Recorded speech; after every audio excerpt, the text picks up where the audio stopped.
Alrighty, y'all. Another week. Some more hype. A little bit of soon. Welcome in, my friends. Check it. Oh, the door's open. Check it out. We got a new camera. Hey, it's finally working. The frame rate seems a little bit low for some reason, but we got a new camera, and I'm pretty sure it's much smoother. Tell me if it's not. But I might be a new tomat today. Good to see you all. How you doing? We've got some things to go over. Believe it or not, we're gonna be talking Pinocchio. No, I'm kidding. This is actually I was looking something up for. Let me start this recording here. I was looking something up. Sorry. Frame rate's bad. Yeah, I do not know why the frame rate on the that's probably the computer. Some audio lag on the camera too. Oh no. Yeah, so I guess just getting a new camera is not good enough, unfortunately. What I can do, hold on. Let me see if I can lag my audio a little bit. Should be able to add like a... How long would you guys say it is? 100 milliseconds? 200 milliseconds? Let me get a 50 millisecond delay. And let's see if that works. Anyways, welcome in, folks. We're going to be reviewing Pinocchio and Star Citizen today. As you may know, Star Citizen is... Nah, I can't sell this one. I'm sorry. We're not going over Pinocchio. I was just getting some extra footage for a video I'm releasing later this week. You know, we got to get a Pinocchio reference in here. It's actually an intro for the 323 update coming out. I can't find the camera. I'm so not used to it being right here. It's yeah, you'll get it. You'll see it. When you see it, you'll know. Good to see you though, all. Welcome early in. Just using the smartphone as a webcam is lovely. It's great to not have to set up your camera custom every single time though, because that gets rough. Welcome, AAK.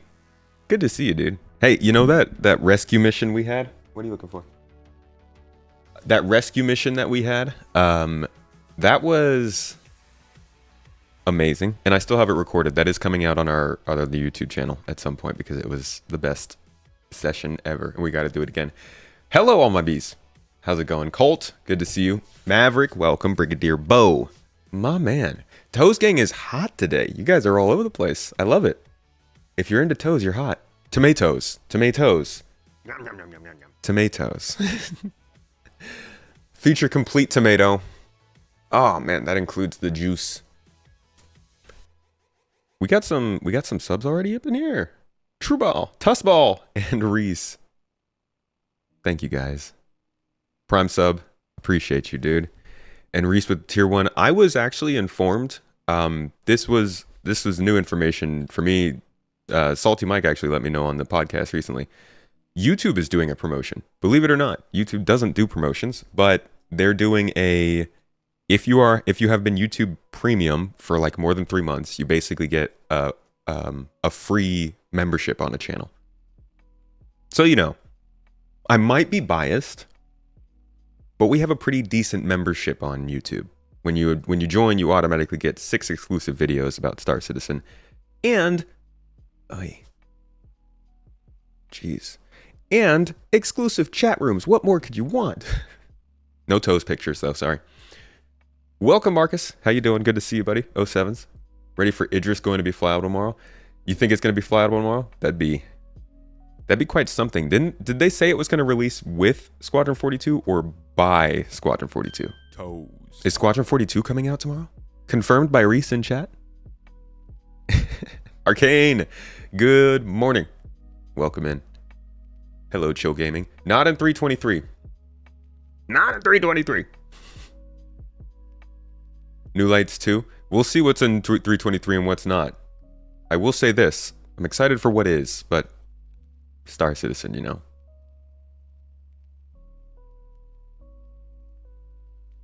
Fidelity 0. Hello. So much the frame rate, it's got a delay. I see. In most cases, it's just using a smartphone. Thank you. Morning to all in the garden. Lord Skippy with a $2 super chat on YouTube, buddy. How you doing with the toes, dude? Arcane, thank you for the carrots. Yo, I see you. Congrats on becoming a carrot, my friend. Thank you for joining the members on YouTube. Making use of that promo. You rather not intake toes. Leave them external, please. That's a good call. Unless you're a spaceship, you have to have tomatoes inside of you if you're a spaceship. Shit comes with the people, unfortunately. Some would wish it didn't, but it does. Jared's hair and skin looks so good. Oh, look at Jared. Well, when your Twitch subscription expires, you're going to switch to YouTube. It's easier to do it on YouTube. We provide the exclusive videos to everybody, but YouTube, it's right there. As opposed to Twitch, you have to like go to the Discord and then find a channel and then find the pinned messages. I definitely, I think YouTube handles theirs a little bit better.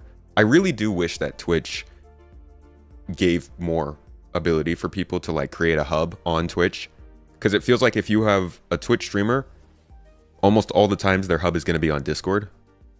Why isn't that built into Twitch?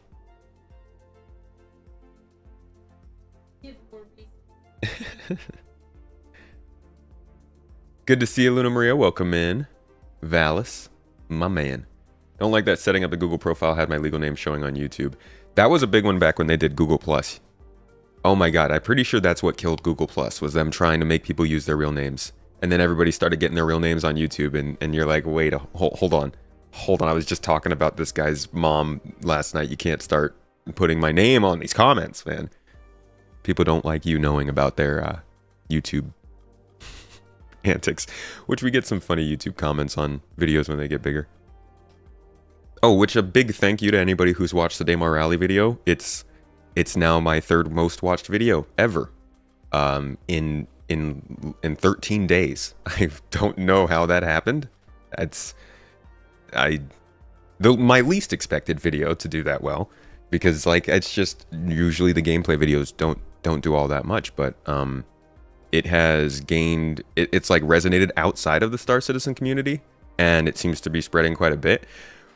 And that means a lot of very funny comments from people who don't normally watch Star Citizen content, but it's cool. Comment's a comment. But today is not about racing. No. Today is about EVA and personal interaction. I'll bring up the ISC just so that we have that little extra reminder on that. But Star Citizen in 323 is going to see some quality of life stuff. Now, this isn't going to be an all in 323, as has been made clear by all the reactions to this episode of SCL. But the update is coming to some extent. So they'll tell us what's going to be in the next patch, and then probably more things about what's coming later based on what people have asked them. But from my perspective, changing the EVA and personal interaction systems are some of the biggest ways this game can be more casually friendly in like all scenarios, but also one of the biggest things for newcomers is that personal interaction system. So really, I wanted to jump into this episode. We'll have discussion as we always do. Y'all know how it is. Deep dives mean we get plenty distracted. We'll be pulling up extra videos for context, jumping into some historical statements from the crew, and just chilling and watching some Star Citizen discussion. Hope y'all enjoy. If you're watching this later as a video and you do want to get more in on the discussion, join us live Mondays, Wednesdays, and Fridays. What's up, Corn 4 TV? Corn 44 TV. Thank you, Lord Skippy. 322.1 is meant to go live this week. That's all they meant. Don't hype pipe dreams. No. Squadron's releasing this week, Lucid. Come on. It's blown up because it's a really good piece of journalism. That's why it just happens to be SC. I mean, you should see my other Daymar Rally videos. I would say the other Daymar Rally videos, this one in particular,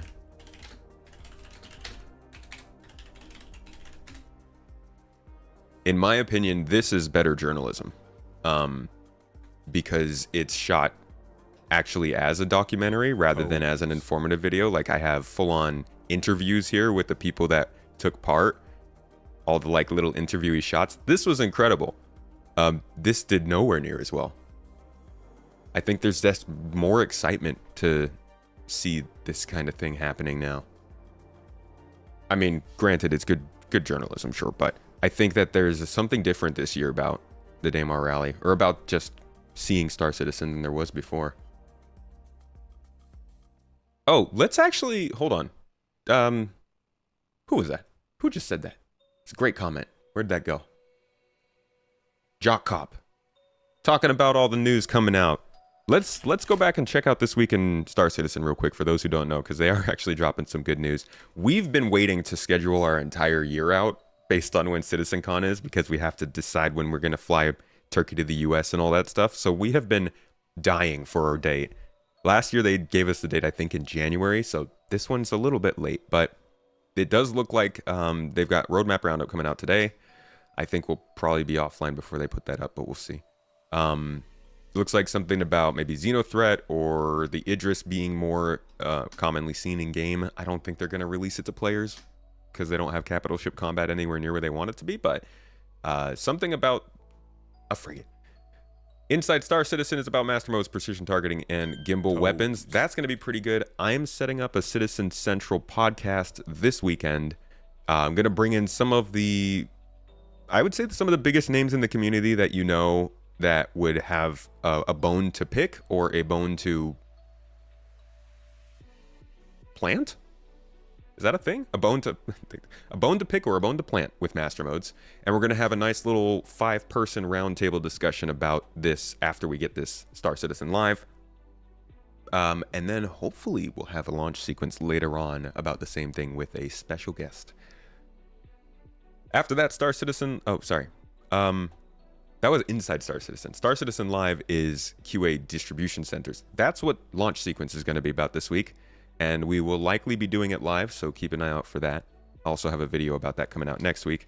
And then an event in the French community going on that they promote. But the big news I think that we're getting is somewhere here.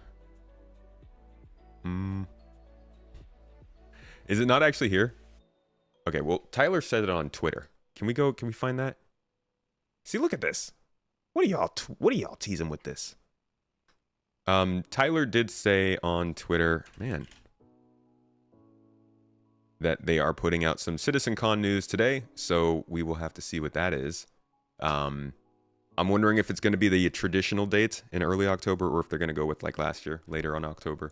Either way, we should get some news today. Machiavelli, how you doing, dude? Vasson, good to see you toes, man.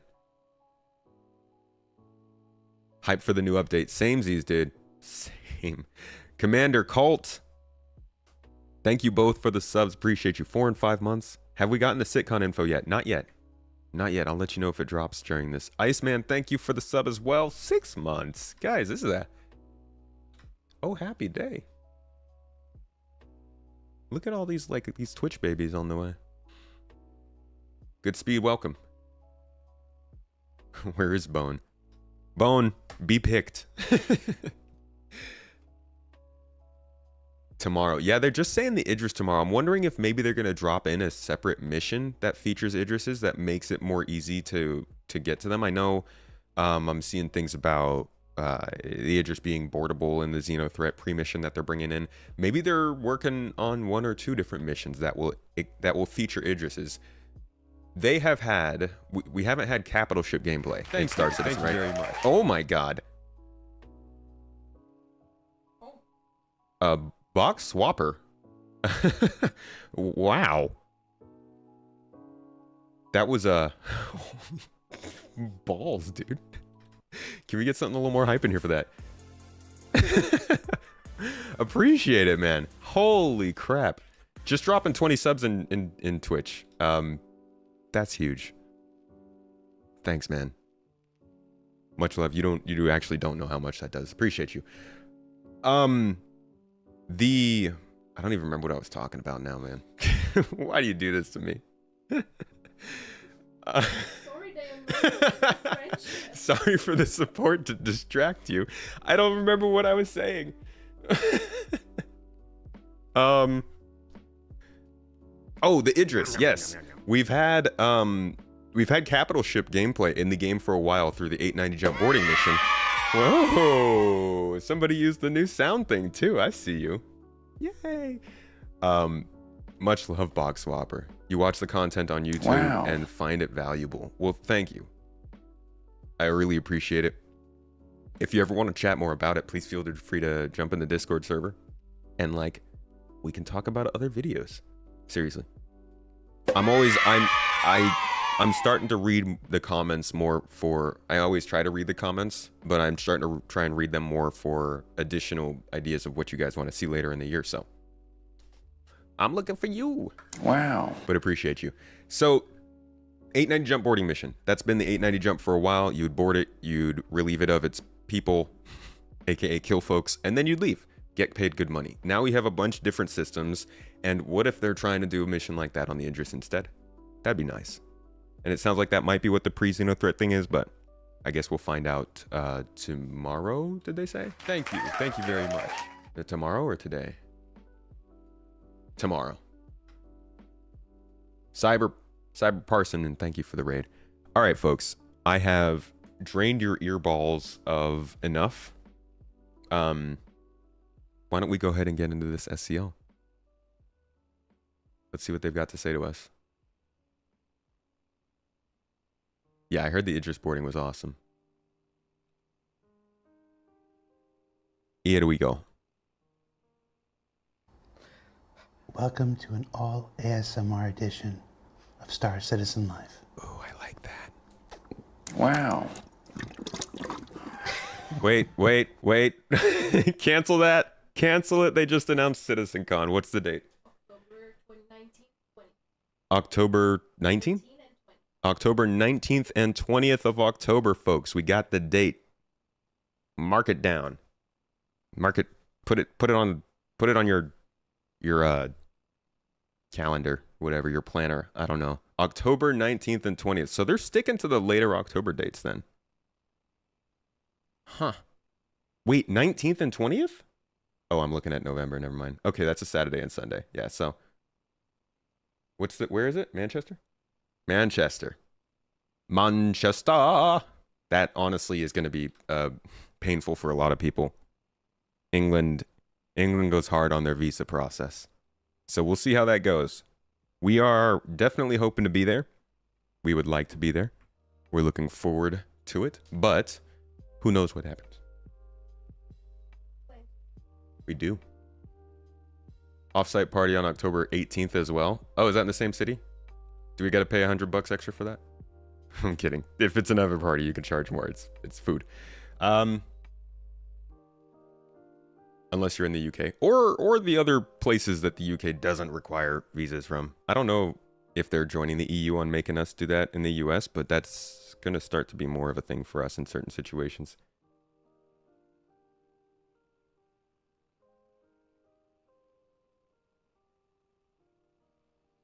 All right. Let's dive in, folks. I'm your host, Jared Huckabee.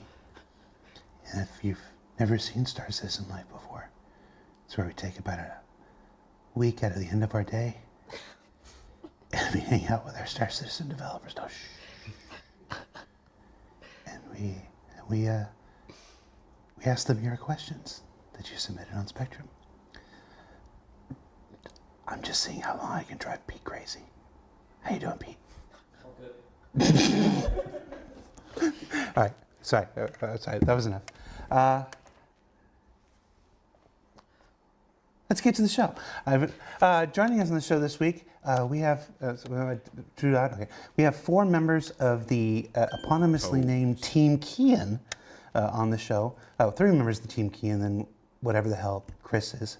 Joining us on the show to discuss a follow-up to our ISC episode on EVA, personal interaction, and default item action. So we're done messing around. Let's get to the show and introduce Kian, Chris, and Nez and Kennedy. How you doing, guys? Pretty good. Yeah. Yeah, good. How are Thank you? you. Sorry for the intro. It just... I was excited. So, Kian, let's start with you. You are the...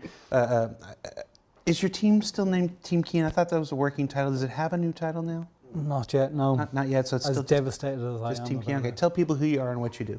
I'm Cian, lead gameplay programmer on Team Cian. Okay.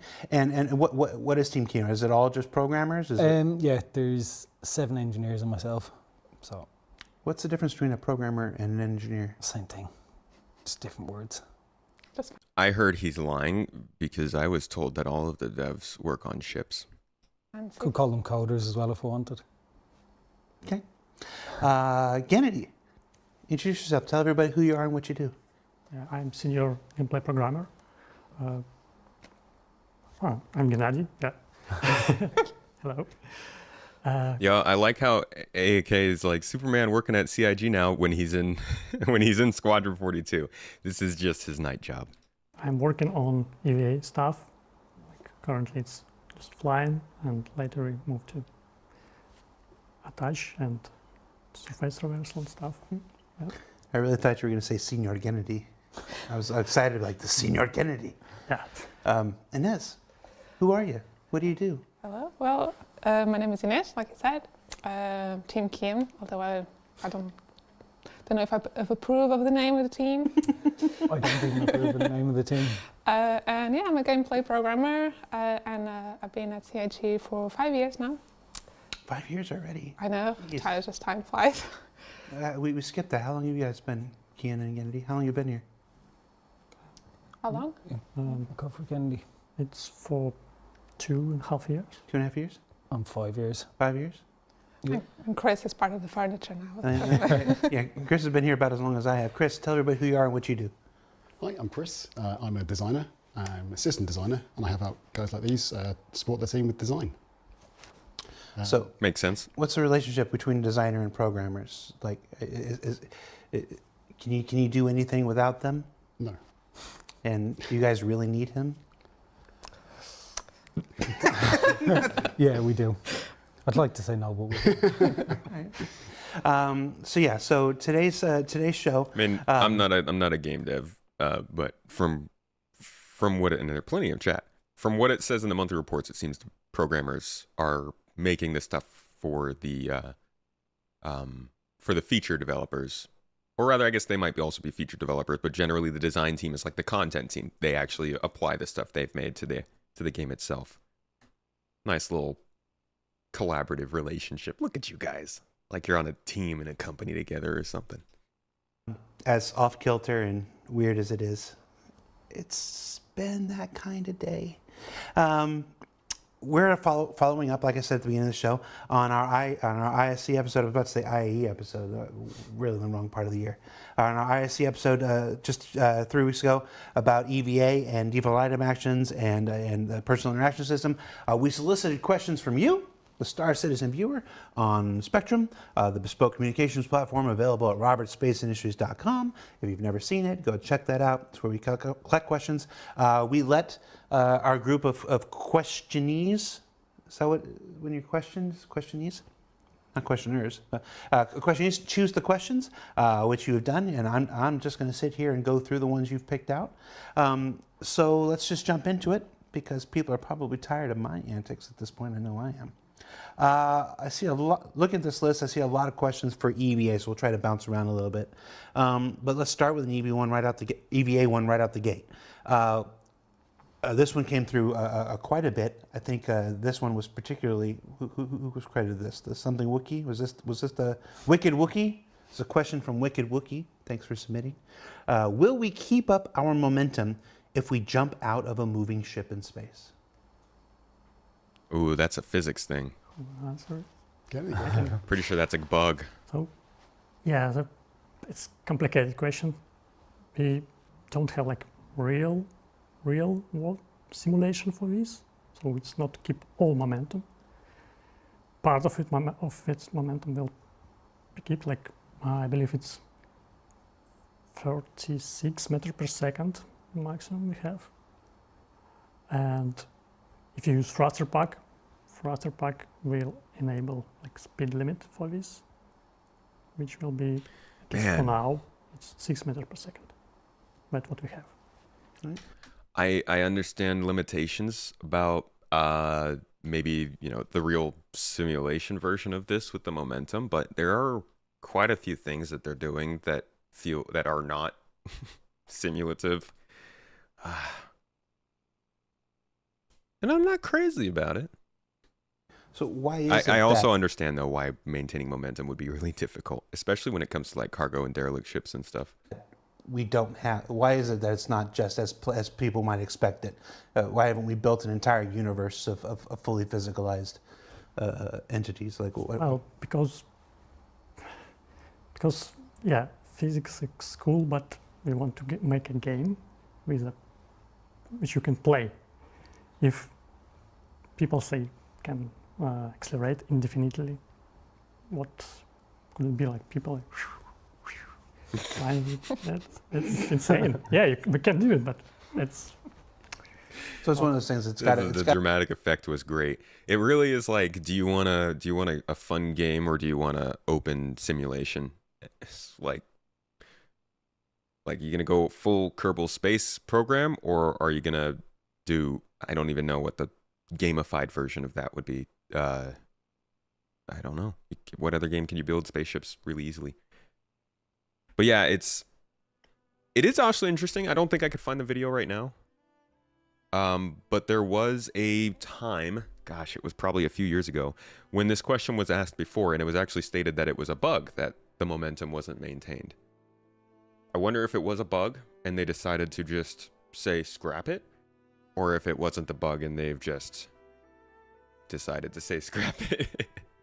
Either way though, having a max momentum means you're going to be limited from doing like really crazy cool stuff that you'd see on YouTube for like spectacular simulation, but also probably means the game will be easier to play. It's got to be accounted for amongst all the other physics related necessities of the game, ships and items and stuff like that. Obviously, I think anybody who's followed our programming for a while knows just how strenuous physics is on CPUs and the processors and stuff like that. So we'll always bring it to the. We're often quoted as saying we'll bring it to the point of realism, then bring it to the point of fun.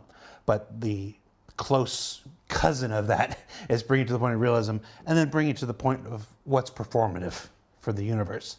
And yeah, so having just a 1-1 fully Newtonian thing is a little much for a giant fully formed universe with as many players as we're hoping to get in there. But it's supposed to be the best damn space sim. Good Speed, thank you for the super chat. We have a lot of things that can approximate it, like you talked about. Yeah. So, yeah. For like regular activities, it'll be enough. Okay. T-Corico, I hope I'm saying that right, has a question. Will we be able to turn off the F indicator in some way? This is about personal interaction, I'm guessing. Many like the fact that no UI items show up on screen until you enter interaction mode. Machinima would look really bad with a whole bunch of Fs on objects. Just show those objects some respect. So we are going to support in 323 the option to disable the button prompts, so the F part of it, but the name of the interaction will still display. And it's not over every item, it's only one item at a time, and it's only an item that you're looking at. So if you've got peripherals, different peripheral vision, they're not going to see names popping up all over the place. In terms of turning everything off, not for 323, but we do want to consider like accessibility options, and obviously Machinima is a huge thing for our game as well. So not 323, but it's definitely something we're considering. Yeah, I would expect that to be able to be turned off at some point. That would be pretty weird if we had to always have that text on. Also because they're obsessed with this idea of a visor system, and you have to have something on your eyes to display stuff. It'd be weird if you couldn't do that for certain UI and you could for others. Yo, Good Speed with the super chats. Thank you, man. Appreciate your support. Taryn McLean, my friend. 32 months of pizza biddies, huh? Much love, dude. Thank you for the support. Thanks for the sub on Twitch. Do these raffles work, or are these just remnants of the past still running automatically? Are they... Ask Mrs. Tomato. The raffles for the points, we were talking about the economy on Stream Elements. Well, they're not doing anything right now. Yeah, they're not being used for anything, but you're still getting the points if you win the raffle. They will be used for stuff once we head to Turkey and grab them. Cool. You guess good enough for now? Yeah, I mean, it's something for now of... let me show you guys what they're talking about, because this was a big problem for a lot of people. They did not want to see these things. So this is the best example. You can see here. Item you will interact with by just tapping F, and will I also show you. So their problem was that when you look at something, the button pops up. And people got super hyperbolic about this. I saw screenshots where there was an F on every single item in the screen. And as he said in the SCL, that's nuts. Why would anybody do that in a game? It's just whatever you're looking at. So it sounds like you can get rid of the button prompt, but not the word itself. The type of interaction that will be performed. Which is interesting. Interesting choice. Oh, Taryn hit the pizza biddies too. Much love, friend. Lots of games have a like a no UI toggle for just this reason. You know, it's like, hey, you know, informed consent. As long as you know what you're doing, you know, you hit a button and all UI elements disappear. I could see that being something that we would consider. Yeah, down the line, certainly. Yeah. Chris is obviously a very cinematic individual, and if you tell him like, yeah, this is necessary for them to make, you know. Is this thing tracking me? Bro. Cut that out. Thank you. Freaking creep. You know, to continue making these amazing machinimas, I don't foresee a problem with proving that. Yeah. I'm sure I like that. Yeah. Let's see. Capitoast. Hey, Capitoast. Welcome. Since EVA will require fuel eventually, since EVA will require fuel, how do we refuel that, and does your equipment weight affect fuel consumption? So I can maybe answer the first bit and get into maybe the second bit. So with the refuel, there's two options. Again, not in the 323 because we're not using fuel for that. It's worth mentioning that EVA fuel is, in law, meant to be compressed nitrogen. So this might make more sense with that in mind. So if you're in atmosphere, you refuel automatically. And the idea behind that is that we want EVA to be, you know, accessible and just to be able to use it as often as possible. But when you're out in the void, you should be considering how you're using your fuel. So every time you step out that door, we want you to be in a situation where you're ready to go, but you've then got to consider how you use your fuel on the go. And then in terms of refueling while you're out there, we support med pen injections, or it's not med pen, it's a refuel injection, but it's the same thing you're used to with med pens and, you know, symptom masking pens where you just jab yourself with one of those.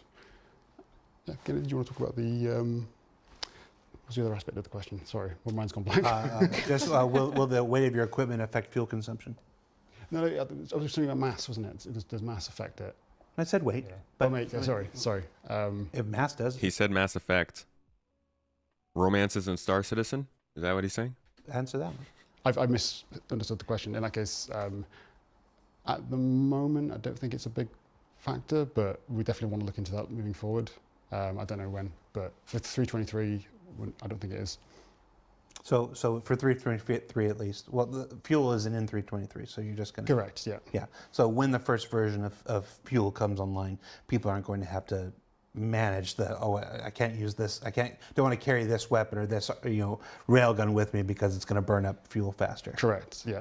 Moving forward, so we do want to have like different... Volume is kind of low. I need to actually reset some of this. I missed this. Why is it so low for you guys? It's like blowing my ears out. Oh, maybe if I turn this up. How about we turn that side up? But for 323... Is that better for you? I don't think it is. So for 323 at least, well, the fuel isn't in 323, so you're just going to... Correct, yeah. Yeah, so when the first version of fuel comes online, people aren't going to have to manage I can't use this, don't want to carry this weapon or this, you know, railgun with me because it's going to burn up fuel faster. Correct, yeah. Moving forward, so we do want to have like different roles for armor, you know, we have that in consideration. So you might want to put on a certain armor type to go out in EVA, and it's better at that, or it's lighter weight, that kind of thing. But that's further down the line. Different kinds of armors could have different amounts of fuels, possibly even different, like thruster layouts, be more effective or efficient, maybe. Or so thruster layouts at the moment aren't in consideration. Not to say never, but it's more about EVA fuel capacity, and also not all armor is going to be doing EVA have EVA thrusters on them. It'll be, you know, just specific armor types, some backpacks, that kind of thing. But again, we want pros and cons for armor. So, you imagine a whole matrix of different armor types, different abilities, what they're good at, what they're bad at. That's the goal. That's very key, because that's a much better way to progress and differentiate playstyles and people than like RPG skills you're picking up. Weeborg, 1978. Hey, Weeborg, it's been a while. We don't usually get the names here, but you guys gave me the names, and I recognize some of these names. Weeborg's been around forever. He says, if I am in loot goblin mode, can I still loot a corpse at once, or do I have to click on every single item now? So yeah, I can take that one. So certain items like consumables, throwables, will have an option to take all of those groups per group. One of the great pieces of feedback we had on the inventory, for example, was like the option to have to move all. So obviously this loot screen is trying to get it more like easy for the player to loot, NPCs and things like that. So yeah, we will have the option. I feel like some of those interface options probably had to change a bit from Squadron to the PU, because just for the sheer number of things in the PU that can be looted. Yes, it was. It's a concern in terms of the user experience, UI design, that we had to make had to rethink and make a few changes compared, because, like you said, in PU we have a great number of items that we have to fit in this one screen that's supposed to be easy to read, quick. So yeah, that was a bit of a challenge. How's that work going? Yeah, it's going well. So the loot screen is an interesting one, because I'm still not fully sure where the loot screen ends and physical inventory screens begin. Because, let me see. Let's pull this up and then go back to CitizenCon. I want to say 2021.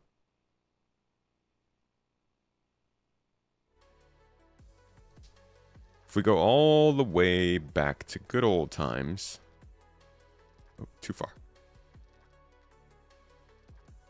And we go to Life in the Verse. This was the first place that we got like a good look at the loot screen in gameplay. Or not the loot screen, but the new inventory. I think they might have shown this in ISC a few times before this, but this was the screen where we finally got to see them in a looting scenario somewhere around here. Here we go. So, walking up to a container, you want to loot it, you click it, it opens up this screen, which we all know and probably don't love too much. You get inventory on one side, inventory on the other side. It works as an engineered idea, but it was very laggy. It didn't have a lot of functionality. It wasn't super smooth, and it was pretty slow. The new thing that we've got they're talking about now is this loot screen. So this is much more streamlined. You walk up to somebody, you hit F on them, and it just opens up this menu that, like, it's still one side or the other, but you could tell it's much more focused on the crucial stuff and segmented to be useful in a quick scenario. Much better than the inventory. Way easier to use than this. But I'm not really sure like how long. So for instance, this right here is obviously a loot interaction, but I don't think this will happen if you say walk up to a ship physical or a ship compartment. Or does it? Because they've also talked about how inventories for ships are going to still work the same way. If you walk up to a compartment on your Gladius and it has some storage in there, you'll click it and it'll pop up an inventory screen for you to see, here's everything that's on the Gladius in this area. Did it really just start tracking me again? You're way too sensitive at this camera. But like, that's what I'm trying to understand. Is it going to be something that also happens on your ship inventory and stuff? Or is this purely for looting? And if so, how do things switch over for the inventory system? Is that going to be a completely different UI? Or is it going to be something that's similar like this? Or, this is my favorite possibility. If you go to the cargo stuff that they've recently talked about, where are we? Here we go. All the cargo things that they've shown, like the concept art for all the different cargo crates, you'll see that they very There's like subtle UI screens on every single box. And so I'm wondering if they're going to physicalize all the different inventory screens, completely get rid of this inventory overlay, and just have this loot UI, and then everything else that's accessed is through this, because they're also getting the physical kiosks at cities and in hangars, so you won't have to do your magic inventory for that anymore. Why would we need it anywhere else? So yeah, this screen might be going away completely with 3.23 or one of the subsequent patches.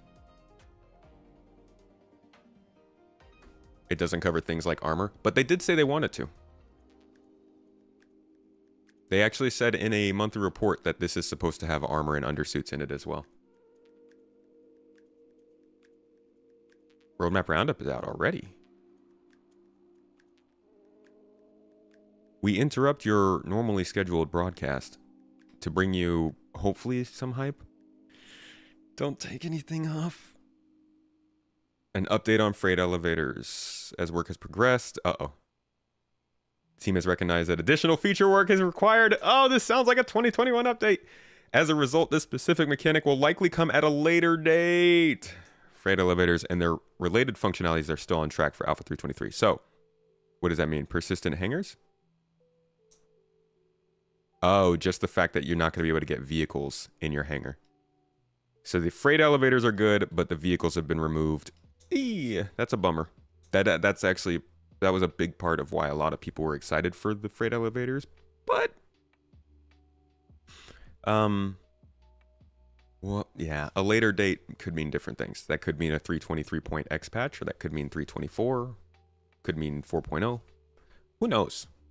But that is an important update to freight elevators. Looks like the rest are Arena Commander updates coming with 3.23. Believe it or not, Arena Commander is still getting plenty of updates because they do still have people working on some of it. We're getting custom lobbies in Arena Commander. Utilizing the new front end and lobby system, custom lobbies allow players to set up and play matches for any game modes on any map at any time with their own rules. Oh my god. What? Any game mode on any map at any time?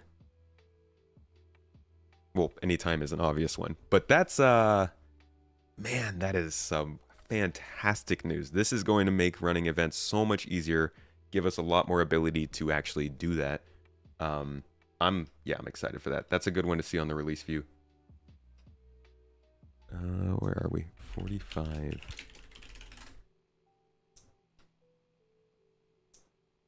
That's awesome. All right, Grav Royale. Embark on high-speed mayhem in a thrilling new game mode, Grav Royale. Engage in intense vehicular combat across diverse maps, mastering your grav-led vehicles to outmaneuver foes, and seize victory in this gravity-defying battle arena.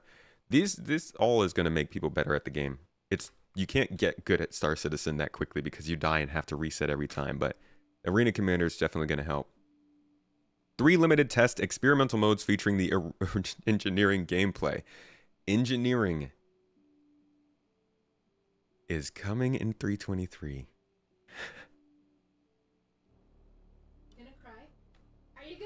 No, I'm not gonna cry. Help shape the future of engineering gameplay in Star Citizen by testing and giving feedback to the features and balance showcased in this limited test before it hits the persistent universe. Holy crap, yes. Oh, man. This combined with custom lobbies mean you're just gonna be able to host capital ship matches.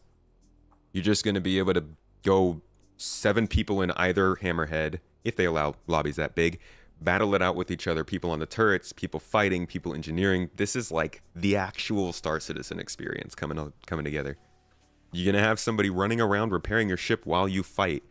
And no longer is it going to be about who gets the other person's shields down first. Now it's going to be who has a good engineer that can keep you guys repaired, and a good pilot that can keep you flying in a certain vector, and good turret. This is team play. It's multiplayer. Who knew? All right, Arena Commander new flight map, Miner's Lament. Previously exclusive to racing and part of the Master Modes test, now opens its treacherous, asteroid-laden expanse to all flight modes. Oh, dogfighting in a... Does anybody know, do they show asteroids on the new star radar? That would be... No, that's not the right one. Taking flight. I didn't see if they included stuff on the radar that was physical. No, it looks like it's still just ships and stuff. Yeah, I don't see any debris around, because that would be cool if we could start seeing like stuff you might hit on the radars. Then again, that might be too many things. Abdi, what's up, dude? How you doing? I actually didn't think that they were going to increase the hype for 323, but I guess there are a couple different things that'll be coming that they haven't talked about yet. But all of these updates, despite them all being Arena Commander, actually really interest me. I'm really happy to see what they're doing with that. It's going to be a great way for people to try out the game, to play the game more regularly without spending a lot of time, and to get better at the game too. An emotional being. She's seen me cry far too many times before. We stand. We stand. We stand an emotional being.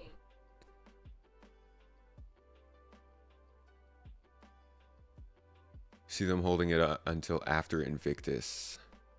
Why I was concerned when I saw them call this a Q2 patch. Oof. Imagine they actually did. This would be really bad for Invictus Week if they push 323 back after it.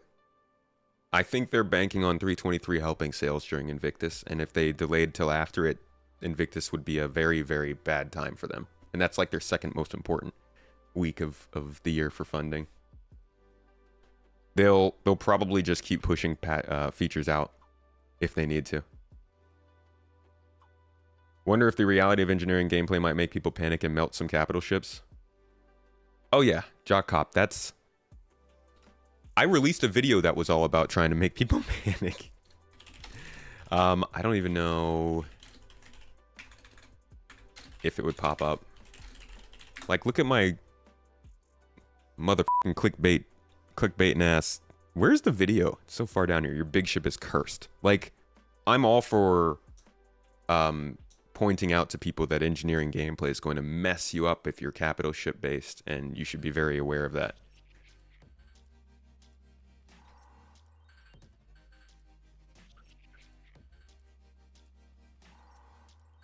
There's a reason your biggest ship is the C1. I feel you. You just got to find some willing citizens who are willing to work for little pay. I'm kidding. Pay your employees. Better yet, let's get back to Star Citizen Live, why we came here. That's your roadmap roundup, folks. It's looking good. The year continues to look good, but we're still in February, so we'll see where things go. Hearing about it soon. Yeah. I think we have a ISC on it in 4 weeks or something like that. I can't get it. Cool. Let's see. Daisy. Hi, Daisy. Can you hold a box while in EVA? Yes. That would suck if you couldn't. So, tell us more.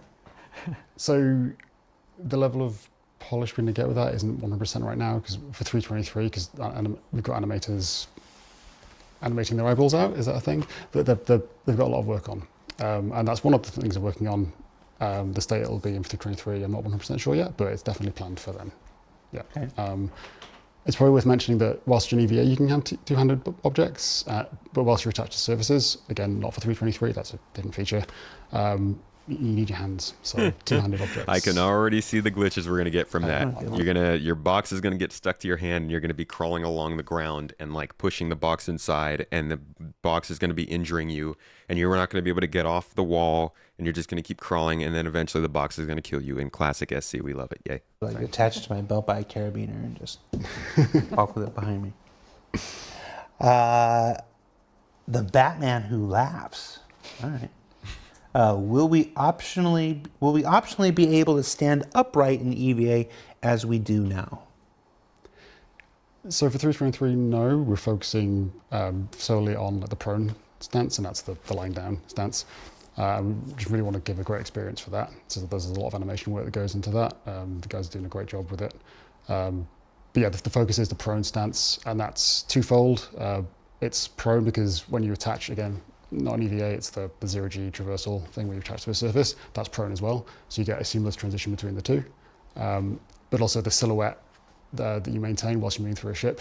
If you imagine flying like that through a corridor, Where are the sound effects? it's a lot less awkward if you're doing that than that, because occasionally you bump into things and yeah. So for now, 323, no. But obviously we're aware you guys are interested in it, so we'll see what we get down the line. Yeah. It's all about just building out that systemic experience at the moment where all the features just work together. Yeah. And then this stand-up stance doesn't quite work with that at the moment, so it would need some more thinking for future. Yeah, I would imagine there are some old sci-fi folks who remember, Star Trek: The Motion Picture, and when they did their EVA, it was always in that standing stance. 2001 would use it in the standing stance, and whatever. There's a certain vintage sci-fi-ness to that. So, obviously, it's not. We can look all like admit lame it's not ducks. the most opportune or the most visually pleasing way to get about, but a toggle to. Yeah, I want to be some. I just want to do my classic, thing. Might be nice. And it's the Expanse. Yeah, the Expanse. It's really cool in that. So I can totally. Do they do the stand up in the Expanse too? Yeah, you can hear the little clicks as they walk around the ship because they've got little. I wasn't even thinking about traversal. I was just thinking about they would just fly. All right, he mentioned mag boots. Now they have to talk about it, right? Out to Beecher. He's just flying upright. Yeah. Just flying upright the whole time. So. With the epic music blaring. Yeah. And then of course, we had talked about eventually looking into like jetpacks or MMOs, MMUs, the man maneuvering units and stuff. Those would probably be upright. Yeah, if you get to those, I imagine. Yeah, because although I kind of want a rocket. If I'm going to have a jetpack, I kind of want a rocketeer. Like this. With the chewing gum attachment. Yeah. We had that question, right? It's somebody asked. Oh, when JJ was here, somebody asked. So I'm going to put that to you. Somebody asked if we could do the Christopher Reeve Superman and put one arm up. Can we get that as a toggle? Not yet. Not for 323. But I'm going to talk to Bender. I'm sure if I ask Bender. I'm sure Bender would be interested. Actually, Ben Simmons just sent me a message saying that they've got the show on the big 9th floor screen right now. So Bender, if you're watching, want Superman pose. Okay. Let's see. Ooze. I'm remembering why we stopped reading out the names. Ooze. Right. Previously, you talked about magnetic boots, but for now, we're only seeing the hand climbing animation system. Are magnetic boots in the status of important priority in development, or can we just go further without them? Yeah. So again, for 323, no magnetic boots. It's not something we're actively looking at the moment because, as Kim was saying, that ecosystem of EVA attachment. Doesn't really fit into that, but that's it's not to say never say never. It's certainly something we're aware people are interested in, so we'll definitely consider it. And to be clear, even the hand climbing we showed, that's not 323 either. That's correct. That's looking farther. That's looking farther ahead. Yeah. There was some confusion about that after the episode aired and whatnot. So just want to make sure. It's we were looking at what came 323, and then we were excited to show what was coming down the line. I've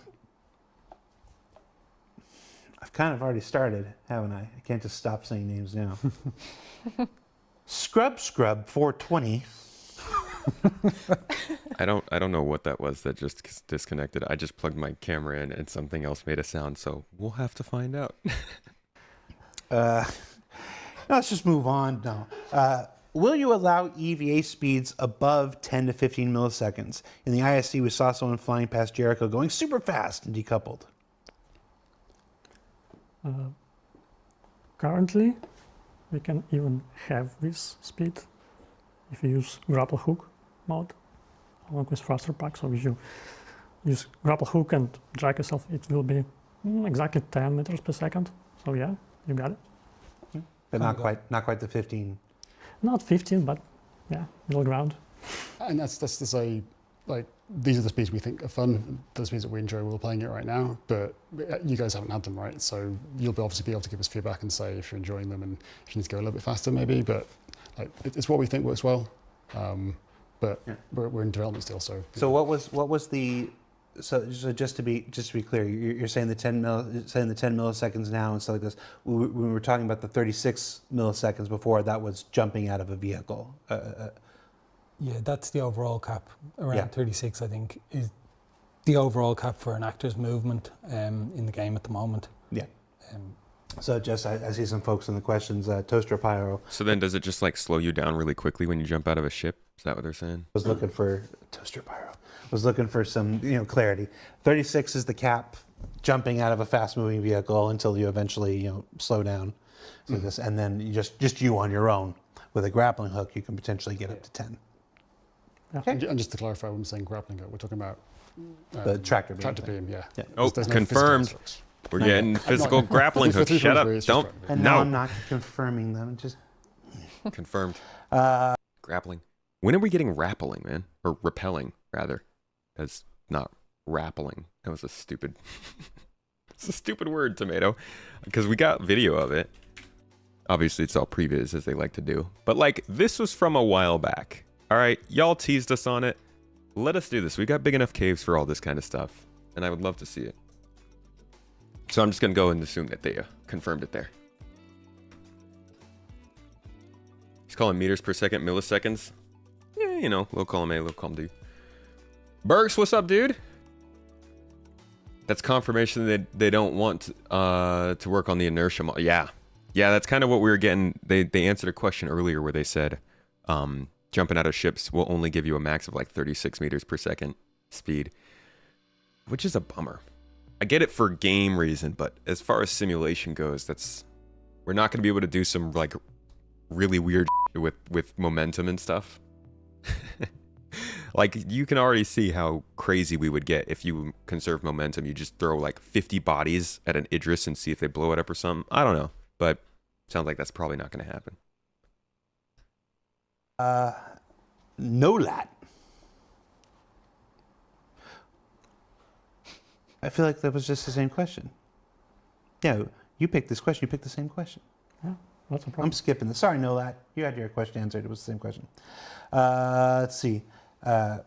Spectre32 at Spectre01 That's a mouthful. writes, how will NPC interactions work with the new Pi system without inner thought? So inner thought of that sense hasn't gone away. So we've still got the conversation dialogue options. That's unchanged. We do interact with corpses differently. Who doesn't? Oh, wow. Yay. Yeah, you get the prompt Wait, I'm going to have to cut this out. differently. We do interact with corpses differently.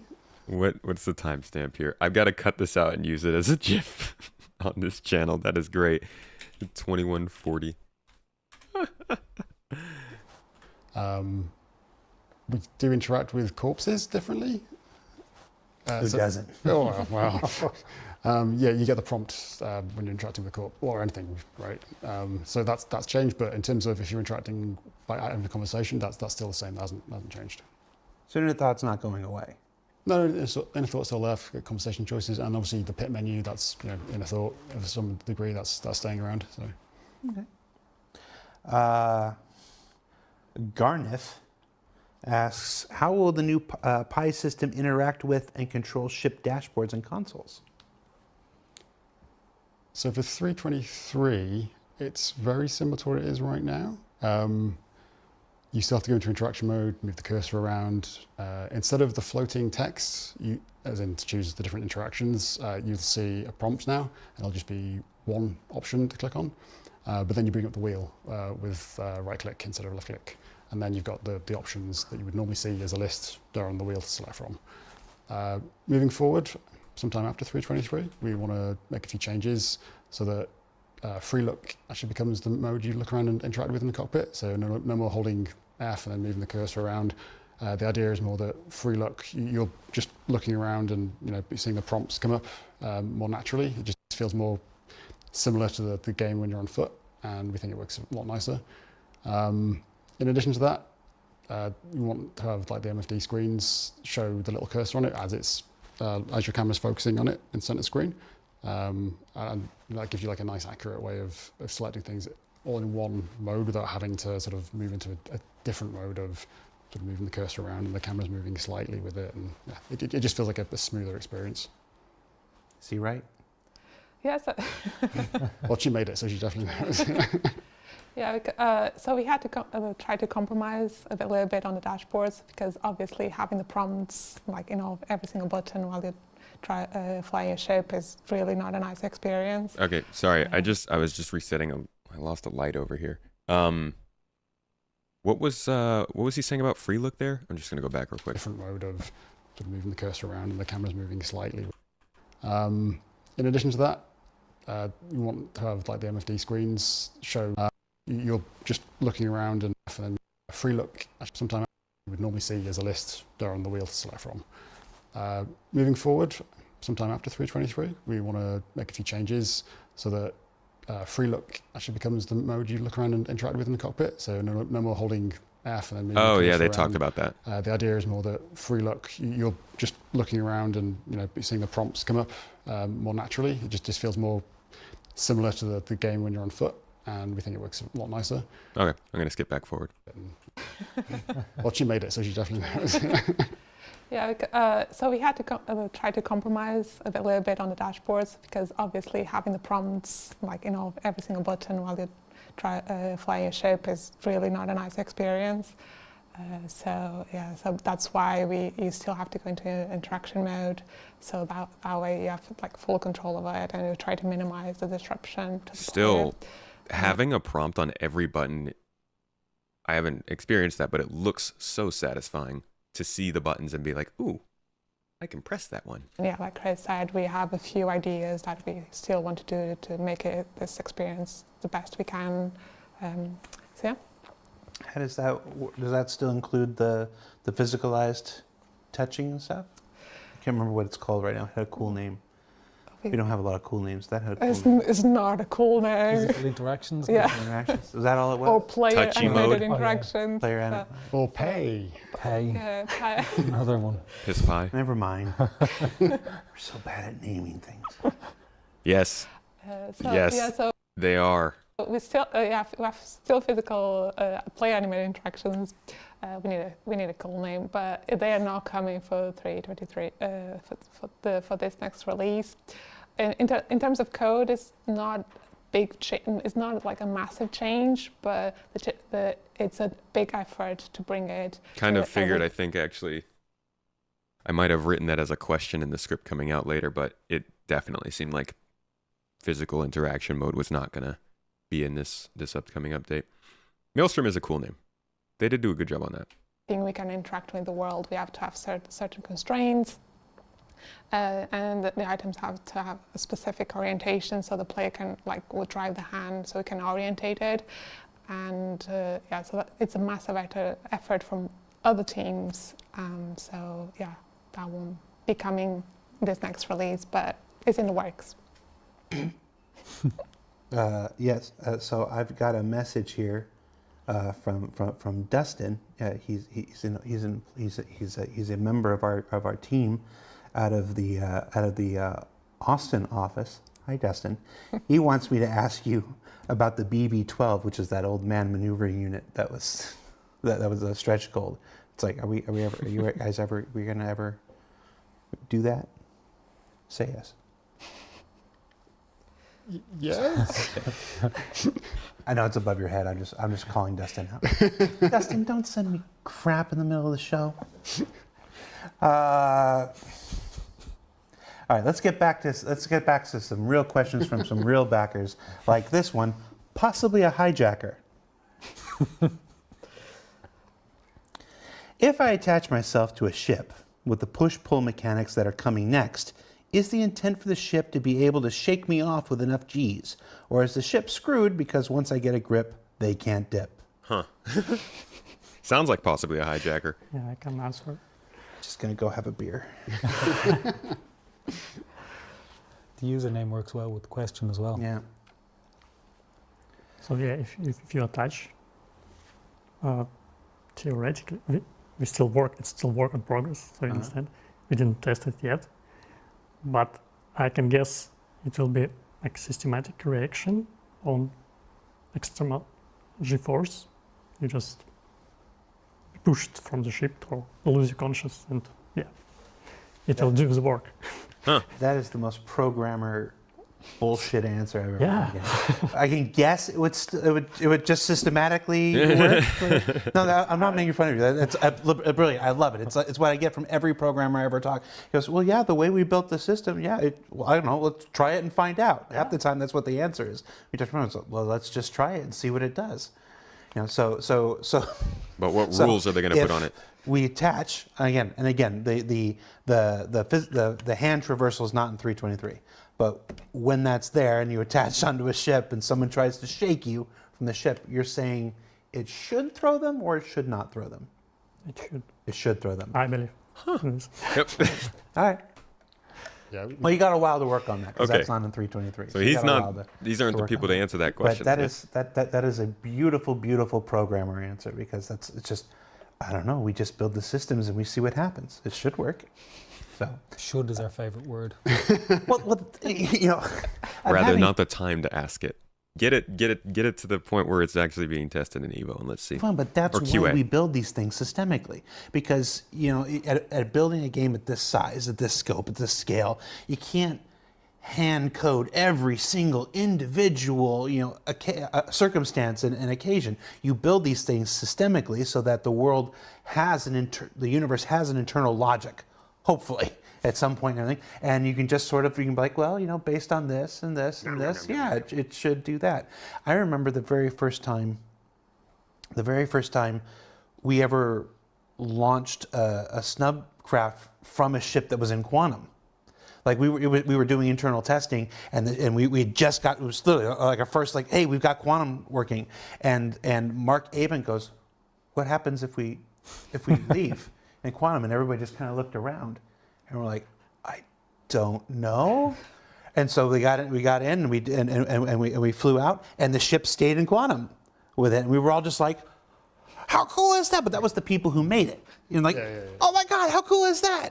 You know, and that's the beauty. That's one of the reasons I love talking to programmers and stuff, because when you build systems, you can still be surprised. We call that emergent gaming. You know, as far when the backers do it. With us, it's just happy little accidents. We call it fucking about. Wolf Brother 84. Remind me not to do names. How disruptive are the transitional animations from EVA to standing in gravity? From the clips, it looked almost like the character stops when it enters the gravity field, then loses control of the character, while the transition animation is to pivot to your feet down to the surface place. I want to preface this by saying what you saw in ISC was absolutely work in progress. You're looking at a feature that's not scheduled to be live for a couple months yet, so it is still work in progress. But how is it supposed to work? That transition from EVA down to very quick and very seamless. Yeah, that's the intent, and that's how it feels as well. Yeah, for sure. Yeah, I mean, Yeah, it looks pretty quick. 100%, without mild vomit inducement. If you're doing like 180 turn, and it's intense and acrobatics, right? So what you see on screen is going to, in first person especially, is going to not always be non-vomit inducing, but it's meant to be smooth and quick. Yeah, there shouldn't be any sensation of, oh, I'm waiting for the animation to finish, or that sense of loss of control. It's so snappy that it's not really there. I even tried it in a game, and it's perfectly fine, to my opinion. You can land, spray the bullets. Right, you look right down that camera. Yeah, and say EVA is perfectly fine. So you can land, spray the bullets, and yeah, it's keep steady position and fire rate. So yeah, it seems fine. Okay. Another EVA here. Repheim says, can we use a knife in EVA? And what about other takedowns with fists and weapons and stuff like that? So for 323, again, things are in progress. but EVA we'll see how we punches. go. But the intent is to have the ability to just do like a simple slash with a knife. Going beyond that, 323, that's not going to be anything more involved. Maybe more moving down the line, but unsure. It's the same as with before. regards to takedowns, no for 323. And it's obviously something we're thinking about because it's Angry PC, how you doing? things of, Good to see you. FPS combat. it's a lot more complicated to do in EVA. Like if you imagine, There's your one person's upside down. one exactly, person's yeah. not. Like if there's someone in front of me and I'm crouching behind them, it's quite easy to say like, yep, I'm going to knife them in the back. If, as you say, there's all sorts of different angles you can approach, and that, as a result, so many different animations you need, and so many things that maybe feel fine and easy to understand and intuitive in a gravity environment, that it's a lot more difficult to get an idea of what's going on in EVA. So for now, definitely not for 323, potentially later on. And unarmed, as in fisticuffs, not for 323 either. The intent is to do something similar, so you just do, to the knife, so you get like a simple jab. Beyond that, I'm not sure. But what about my 0G fist fights? So we'll obviously I was already so hooked on this. Consideration and see where we go moving down the line. Basically, I think what we all want is to be able to reenact that knife fight from Eastern Promises, just in 0G. I'm forming a cultural point. If you know, so, you know. Okay. Go on, say something. Gustav Grabowski. There's a name. Good name. Will the new Pi have a customizable HUD color that players can adjust in their settings? No. This goes to a bunch of accessibility stuff that, quite frankly, That's we a still have definite yet no. to address. But Yeah. Yeah, and for 323, we don't have that option. But as you say, we really want to address moving forward. I think as well, you mentioned about styles and stuff. There's also talk of helmet styles affecting the colour of your visor, and depending on what manufacturer you're wearing, things like that. So that's another consideration for it in future. yeah, I know this is a question that comes up a lot, and I don't suffer from a lot of the things that a lot of folks do, but there are colors on the spectrum that I have trouble seeing or whatever. I just want to say, if I can speak for myself, I understand, we hear you. It's definitely on the list. Nobody's ever heard a conversation where it's like, no, we're not going to do that, or stuff like that. It's just on a thing of priorities, and a thing people can only work on so many things at one time. We actually just built out a new UI team in Montreal, in our Montreal studio, to help with the UI team that's here. To help tackle as many of the UI related Montreal issues that are literally still just doubling up all the things they're doing in other studios. If you just got that Twitch sub today, or YouTube membership, or you're a supporter in any other way, I got a video. There's an exclusive video for you guys that's all about the Montreal studio, because they have been a big driving force, in my opinion, I think, in getting Star Citizen up to a better standard as a game. Not to say it is an amazing game yet, but they have certainly changed up the momentum a little bit from what I've seen. outstanding. So that's not to say this will come close or anything, just that we're building up those teams so that they can tackle more things. So I promise, if anybody gets to announce it before I do, I'll be upset. So when I have news, I'll share it. The giant that is Richard Tyra has told me that he really wants it as well. So accessibility in general, we're going to get a focus at some point.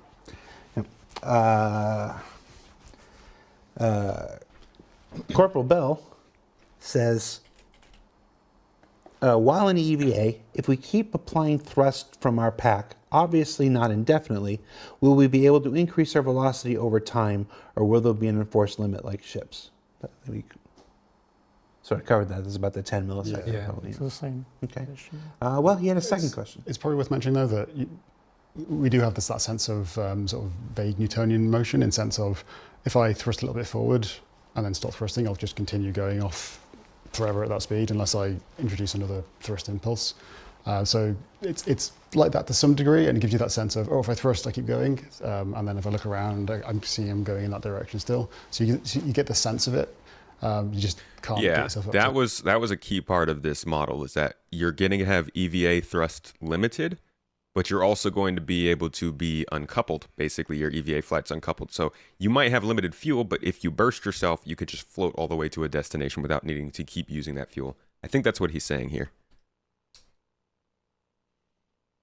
Like that to some degree, and it gives you that sense of, oh, if I thrust, I keep going, and then if I look around, I'm seeing him going in that direction still. So you get the sense of it.